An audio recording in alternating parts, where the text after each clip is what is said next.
At our New Year's party, my husband's coworker hugged him and said, "Happy anniversary." I said, "Our anniversary's in June." She went pale. The room didn't stop. Music kept playing. People kept laughing. But I watched the color drain from this woman's face like someone had pulled a plug. My husband, Daniel, laughed nervously and said, "She probably means work anniversary. We started the same month." "Right," she whispered. "Work anniversary." But her eyes told a different story. She grabbed her coat and left within 5 minutes. I didn't say anything that night. I watched Daniel drink too much champagne and kiss me at midnight like nothing had happened. But something had shifted in my chest. A cold recognition I'd been ignoring for months. The late nights. The new cologne. The way he'd started putting his phone face down on the counter. The next morning, while Daniel was still asleep, I did something I'd never done before. I went through his phone. The passcode was still our dog's birthday, which felt like its own kind of betrayal. It took me 4 minutes to find the texts. They weren't explicit, they were worse. They were intimate. Inside jokes. Heart emojis. Plans to meet up that coincided exactly with his supposed overtime. And there, from last New Year's Eve, a message at 11:58 p.m. "1 year with you today. I wish I could kiss you at midnight instead of hiding." I sat on our bathroom floor, phone in my shaking hands, doing math I didn't want to do. 1 year. They'd been together for 1 year. While I'd been planning our future, researching fertility treatments because we'd been trying for a baby, attending his company events like the supportive wife, she'd been there too, smiling at me, probably pitying me. I thought about confronting him immediately, waking him up and throwing the phone at his face. Instead, I took screenshots of everything. Every text, every photo, every lie. Then I got dressed and drove to my sister's house. "I need you to hold on to something for me," I told her, handing her a flash drive. "Don't ask questions yet." That week I acted normal. I smiled. I cooked dinner. I asked about his day. And every night while he slept, I copied files from his laptop. Financial records, passwords, email archives. Our house was in both our names. But he didn't know I'd been documenting every dollar he'd moved into his personal account over the past year. Money that should have been going toward our shared savings. On Friday, Daniel came home with flowers. "I was thinking we could start trying again," he said, kissing my forehead. "For the baby. I know we've been stressed, but I'm ready now." I looked at him and wondered how someone's face could be so familiar and so foreign at the same time. "That's wonderful," I said. "Let's talk about it at dinner tomorrow. I'll make reservations."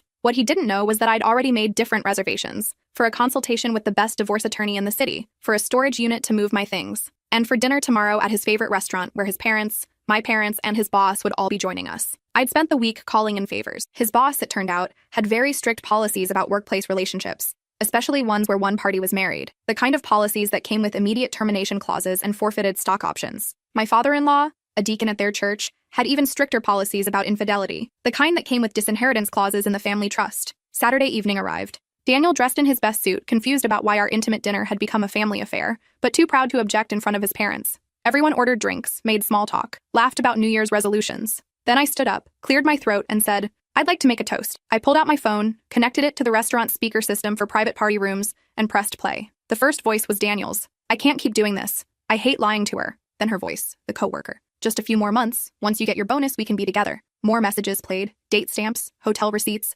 plans for their future that involved selling our house and splitting the equity. Daniel's face went from confused to horrified to white. His mother gasped. My mother-in-law started crying. His boss pulled out his phone, already typing. I let it play for exactly 2 minutes before stopping it. The silence in that private dining room was deafening. "I wanted everyone here," I said, my voice surprisingly steady, "because I believe in transparency. Daniel's been living 2 lives for the past year, making promises to me about starting a family while planning a future with someone else, using our joint account to pay for hotels." Daniel finally found his voice. "This isn't what it looks like." "It's exactly what it looks like," I said. "I have 11 months of text messages, bank statements, photos, all backed up in multiple locations." His boss spoke first. "Daniel, you're terminated effective immediately. Company policy is clear on workplace affairs, especially involving married employees. Your stock options are void. HR will contact you Monday about your final paycheck." Daniel's father didn't say a word. He just stood up, looked at his son with disgust, and walked out. His mother followed, but not before saying, "You're just like your uncle. We thought you were different." My father, who'd been silent throughout, squeezed my shoulder. "We're proud of you, sweetheart. Let's go."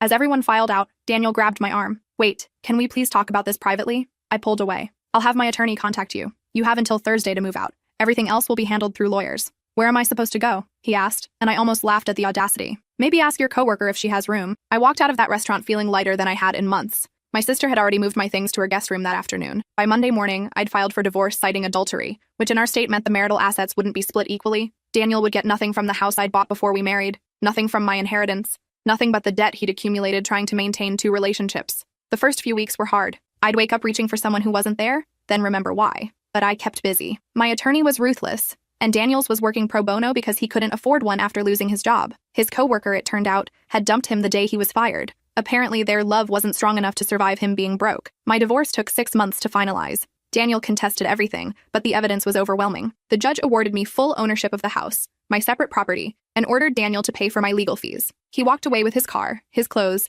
and half of what remained in his personal account, about $3,000. Not enough to start the life he'd been planning. During the proceedings, I learned more about his affair. It had started innocently, he claimed, coffee breaks that turned into lunch dates, emotional support during a difficult project that turned physical one night after a work party. He swore it meant nothing at first, but the texts I'd found told a different story. They'd been planning their future in detail. The house they'd buy in the suburbs, the trips they'd take, how they'd tell me once Daniel secured his year-end bonus, the bonus that would never come because he'd been fired. I also learned he'd told her I was the problem, that I was cold, distant, obsessed with having a baby he wasn't ready for, that I'd trapped him in a marriage he regretted. Meanwhile, he'd been coming home to me every night, kissing me, talking about names for our future children, looking at cribs online. Some days I hated him, some days I just felt sad for both of us, sad for the years we'd wasted, sad for the person I'd thought he was who never really existed. My sister kept reminding me that I'd done the right thing, that publicly exposing him was justified. But late at night, I'd wonder if I should have handled it differently, more privately, less destructively. Then I'd remember the New Year's party, the coworker's face when I mentioned our anniversary, the flash of guilt before she forced that smile. She knew. She'd known exactly what she was doing when she hugged my husband and celebrated their anniversary right in front of me. She'd gotten sloppy, comfortable in her lies.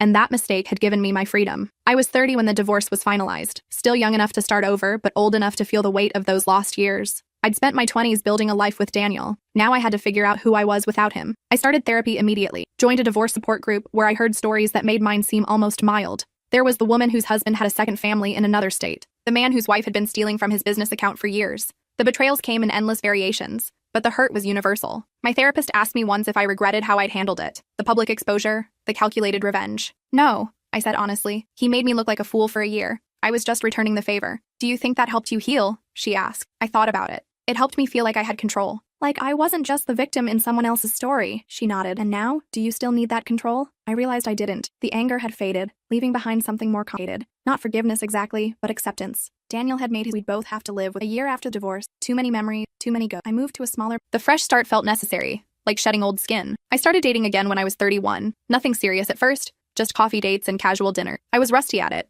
awkward in ways I hadn't been since college. My first date asked about my ex-husband, and I told him the whole story. He laughed nervously and said, "Wow, remind me never to cheat on you." There wasn't a second date. I learned to keep the story to myself, not because I was ashamed, but because it defined a chapter I was trying to close. When people asked why my marriage ended, I said simply, we grew apart. It was easier than explaining, less dramatic than the truth, but sometimes I'd be at a party or a work event, and I'd see couples together, laughing, touching, existing in that bubble of trust that Daniel and I had once shared. And I'd wonder if I'd ever be able to trust someone like that again, if I'd ever stop checking phones or questioning late nights, if the betrayal had changed me permanently, or just temporarily. My sister set me up with one of her husband's coworkers when I was 31. He's divorced too, she said. Understands the baggage. His name was Qley, and he was different from Daniel in every way that mattered. Where Daniel had been charming and smooth, Qley was direct and sometimes awkward. Where Daniel had made grand gestures, Qley showed up consistently. Where Daniel had hidden things, Qley was almost painfully honest. On our fourth date, he told me about his divorce. His ex-wife had left him for her personal trainer. I should have seen it coming, he said.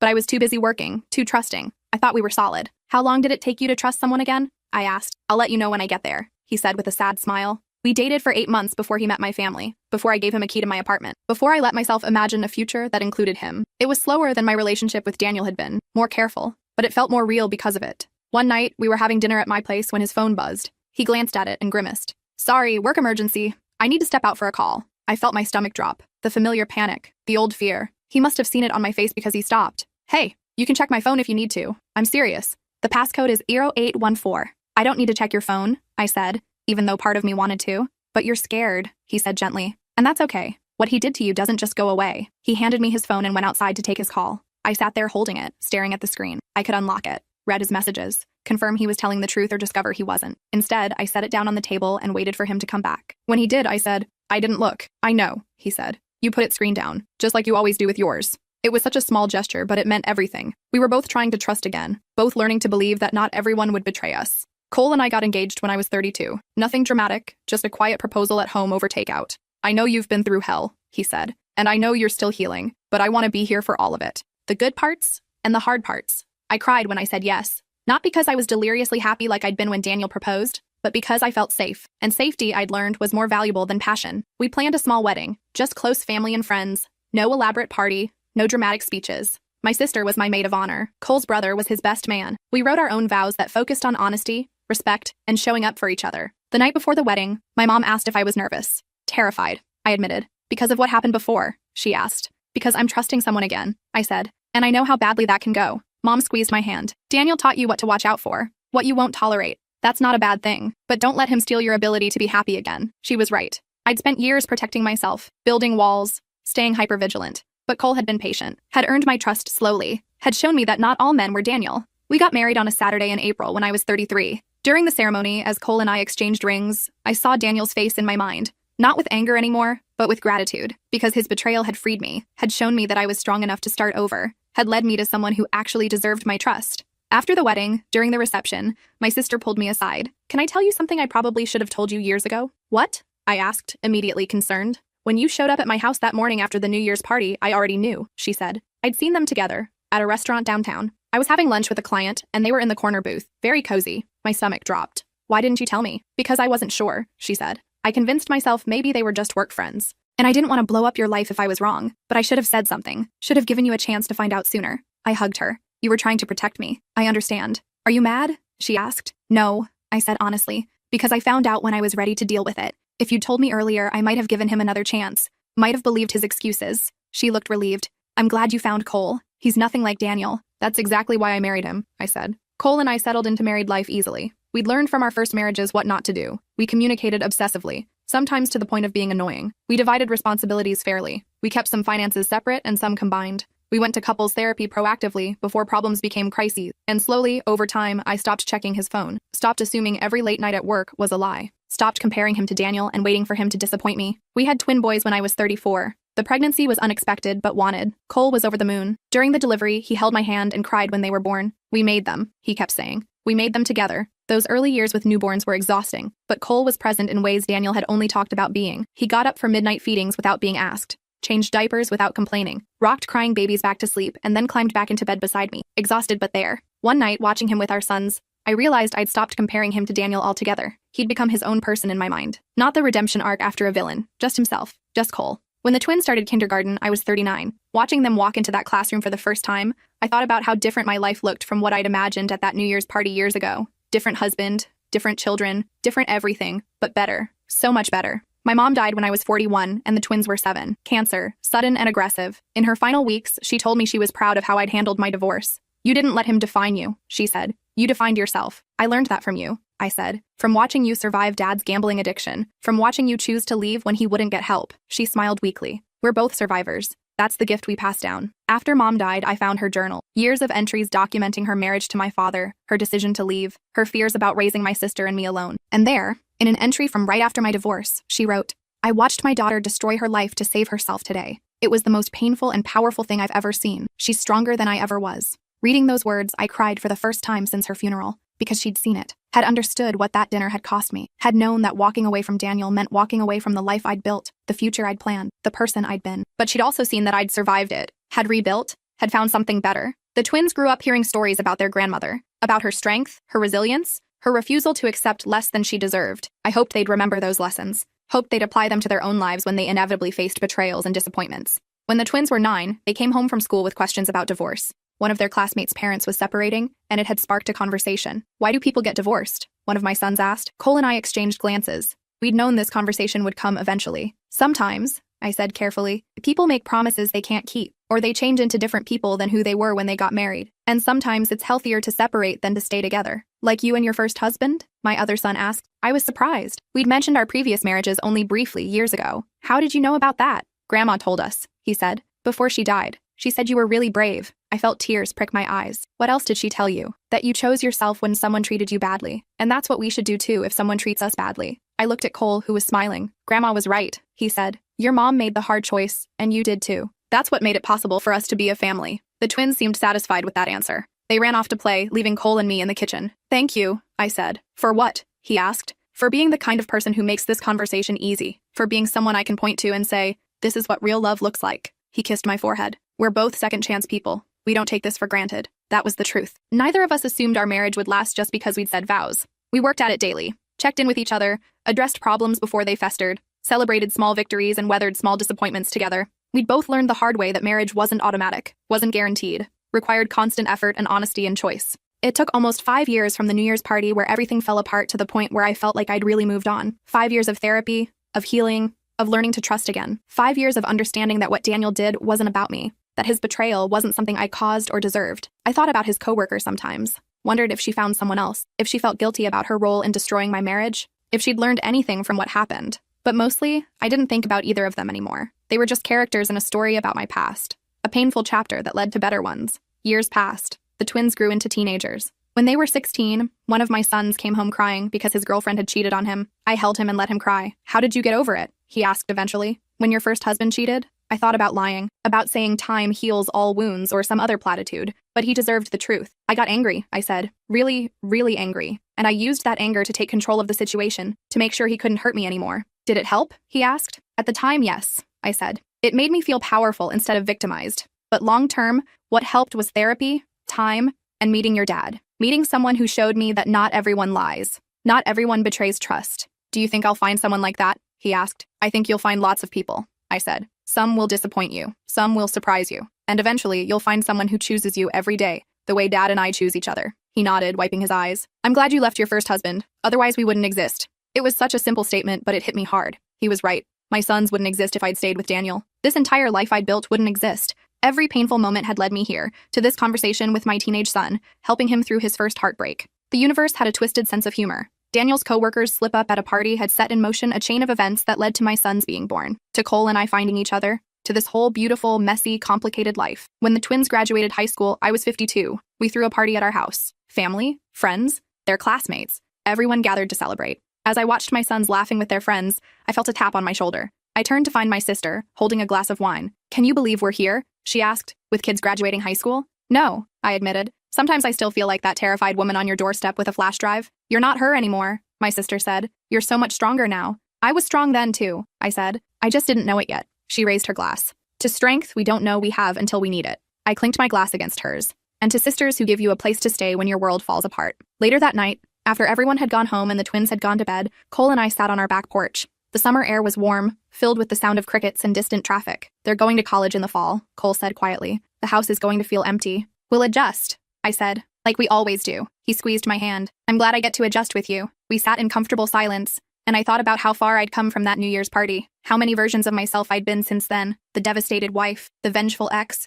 the cautious dater, the new bride, the mother, the survivor. All those versions had led me here, to this porch, with this man, in this life, and I wouldn't change any of it. Every painful step had been necessary. Every hard choice had been right. The coworker's happy anniversary had been my alarm clock, my wake-up call, my invitation to stop living a lie and start building something real. I wondered sometimes if she knew, if she understood that her mistake had freed me, that her betrayal had been my salvation. Probably not. People rarely understand the consequences of their actions, rarely see how their choices ripple outward, changing lives in unexpected ways. But I knew, and that was enough. When the twins left for college that August, I cried for a week. Not because I was sad exactly, but because it marked another ending, another chapter closing. Qley took me on a trip to celebrate. Just the two of us. No kids, no responsibilities. We drove up the coast, stayed in little bed and breakfasts, walked on beaches, and remembered who we'd been before we became parents. "We're empty nesters now," he said one morning over coffee. "What do you want to do with the rest of our lives?" I thought about it, about all the dreams I'd put on hold, about the person I'd been before Daniel, before divorce, before remarriage and motherhood.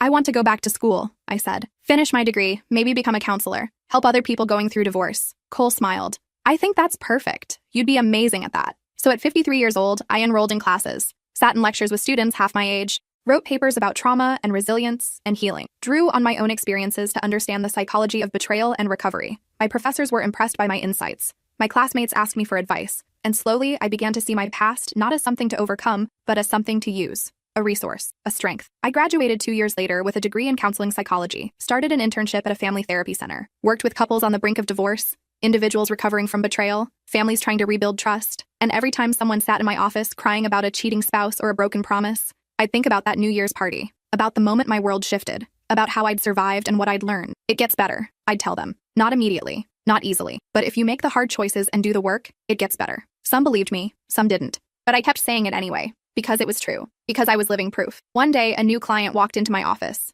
A woman in her early 30s, red-eyed and shaking. She sat down and said, "My husband's been cheating on me with a coworker. I just found out." My heart clenched. I knew this story, had lived this story. "Tell me what happened," I said gently. She explained about the suspicious behavior, the phone she'd checked, the messages she'd found. It was like looking into a mirror of my past. What should I do? She asked. Everyone says I should confront him, talk it out, try to save the marriage. What do you want to do? I asked. She looked surprised, as if no one had asked her that before. I want to leave. I want to burn his life down the way he burned mine, but I'm scared. What if I'm making a mistake? What if I regret it? I leaned forward. I can't tell you what to do, but I can tell you that you have options. You can confront him. You can try counseling. You can leave quietly. You can leave loudly. Whatever you choose, it will be hard, but you're stronger than you think. How do you know? She whispered. Because I was you, I said. 25 years ago, I found out my husband was cheating, and I made some choices that other people judged, but those choices saved me, led me to a better life. Her eyes widened. You're divorced? And remarried, I said, to someone who actually deserves me. It took time and therapy and a lot of hard work, but I'm happier now than I ever was in my first marriage.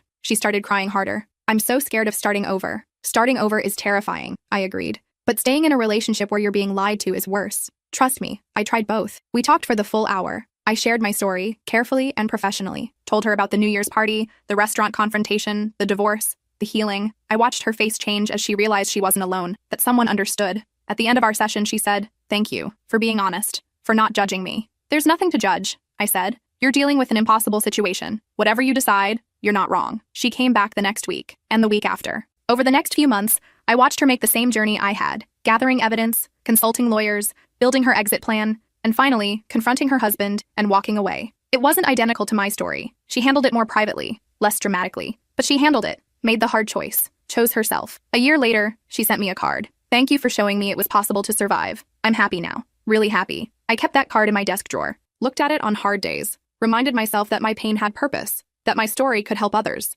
My practice grew. I specialized in betrayal recovery, became known for my work with divorced individuals, published articles about trauma and healing, spoke at conferences about resilience. And everywhere I went, I told my story, not for sympathy or attention, but because it mattered, because someone needed to hear that survival was possible, that life could be good again, even after devastating betrayal. Cole supported every step, celebrated every success, listened to my hard days without trying to fix them. He'd learned in his own recovery from his first marriage that sometimes people just needed to be heard. When I turned 55, my practice was thriving. My sons were in college doing well. My marriage was solid, and I finally felt at peace with my past. I'd integrated the betrayal into my story without letting it define me, acknowledged the pain without being consumed by it, learned from the experience without being bitter about it. The woman I'd been at that New Year's party seemed like a stranger now, naive, trusting, unaware of what was coming. I wanted to reach back through time and warn her, tell her to look more closely, to trust her instincts. But I also knew that version of me needed to go through it, needed to learn those lessons the hard way, because those lessons had made me who I was today. A counselor,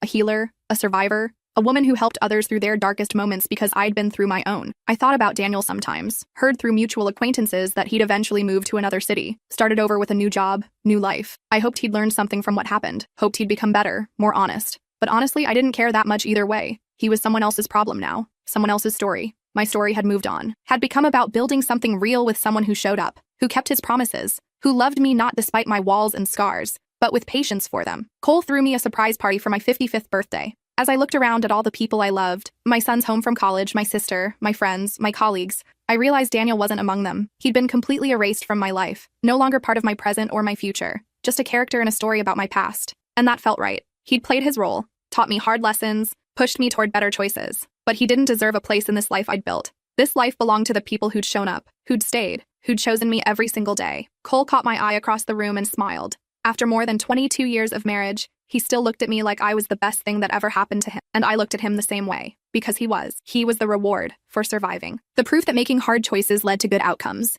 The evidence that love could be real and steady and honest. My sons had grown into good men, kind, thoughtful, with healthy views of relationships. They'd both thanked me at different times for showing them what it looked like to leave a bad situation, for demonstrating that staying wasn't always the brave choice. And I'd built a career helping others do the same, helping them find their strength, their voice, their path forward. All because of one slip-up at a party. One woman saying happy anniversary when she shouldn't have. One moment of truth that changed everything. I raised my glass at my party and made a toast. To all of you, I said, for being here, for showing up, for proving that good people exist and good things happen when you're brave enough to choose yourself. Everyone cheered, Cole kissed me, my sons hugged me, and I felt genuinely, completely happy. The coworker had given me a gift that night, though she'd never meant to. She'd given me the truth, and the truth, as painful as it was, had set me free. Free to build this life, free to help others, free to be genuinely, authentically happy. And for that, strange as it sounds, I was grateful. Not to her exactly, but to the universe for that moment of truth, for the catalyst that changed everything, for the pain that led to growth. Because I'd survived the worst thing I could imagine at the time, and not only survived, but thrived,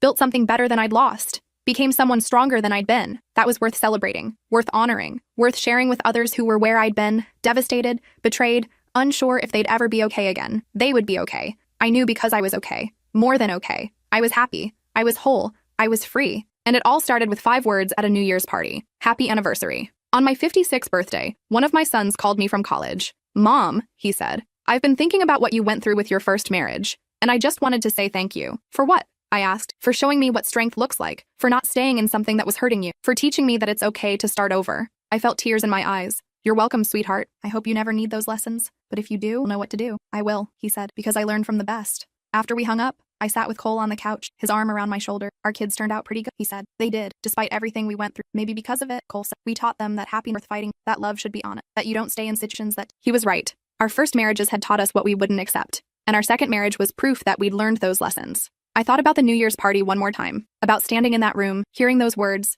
feeling my world tilt, about the woman I'd been then, younger, more naive, less aware of what she was capable of surviving. If I could go back and tell her anything, I'd tell her this. You're about to go through hell. It's going to hurt more than you can imagine. You're going to question everything about yourself, your judgment, your worth, but you're going to survive. You're going to be stronger. You're going to build a life so good that you'll look back on this moment with gratitude instead of grief. You're going to help others through their own hells. You're going to raise good sons. You're going to find real love with someone who deserves you. And one day, you'll look back on this night and realize it wasn't the end. It was the beginning of your real life.